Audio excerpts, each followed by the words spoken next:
Hey guys, Josh here. I'm going to report on Disney has released the first official plot synopsis for the upcoming Marvel movie called Avengers: Age of Ultron. You probably have heard of it. So it is as follows. I'm just going to go into it right now. Marvel Studios presents Avengers: Age of Ultron, the epic follow-up to the biggest superhero movie of all time. When Tony Stark tries to jumpstart a dormant peacekeeping program, things go wrong, and Earth's mightiest heroes, including Iron Man, Captain America, Thor, the Incredible Hulk, Black Widow, and Hawkeye, are put to the ultimate test as the fate of the planet hangs in the balance. As the villainous Ultron emerges, it is up to the Avengers to stop him from enacting his terrible plans. And soon, uneasy alliances and unexpected action pave the way for an epic and unique global adventure. So this is pretty cool.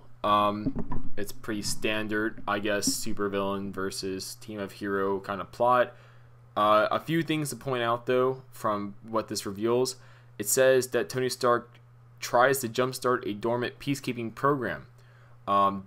This may be a way that Marvel's going to try easing fans a little bit. I know a lot of people are upset that Hank Pym's not making Ultron in this movie like he does in the comics.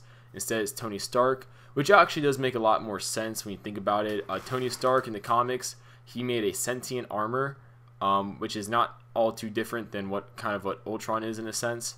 At least, you know, in a way, you could look it up if you want for more details. But yeah, it makes more sense than Hank Pym making Ultron when you really do think about it, because Hank Pym is a biochemist. So the whole Ant-Man, Giant Man, shrinking gas, all the Pym particles, that makes much more sense to a biochemist than making an advanced AI such as Ultron, which is much more something that an engineer, computer savvy type of character such as Tony Stark would make. So it does say a dormant peacekeeping program, so maybe, you know, they're going to do something. It has been confirmed we're going to get past sequences with Howard Stark, so maybe we will get a past sequence also with Howard Stark working with Hank Pym.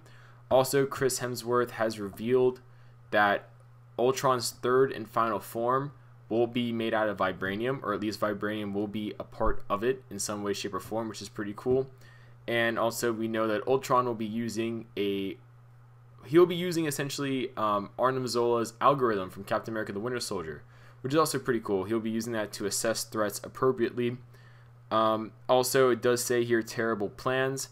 That could just be the way it's said, but usually plans, that's plural. So maybe Ultron's, you know, he has multiple plans going on actively, which does make sense. He's an AI. He's not bound by the limits of, you know, what humans can think of, what humans can strategize. He could probably create various plans at the same time and enact them out. So all in all, and also it's a much more global movie. It's not going to be centered in just New York like the first one. So all in all, I'm looking forward to this movie. Obviously, I loved the first one. It was a great movie. It really accomplished something that a lot of people didn't think would be able to be accomplished.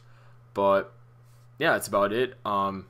Go watch the movie when it comes out next year. Go watch the other Marvel movies to catch up on them if you need to, because I'm sure it'll make more sense once you watch the other ones. And yeah, see you guys later.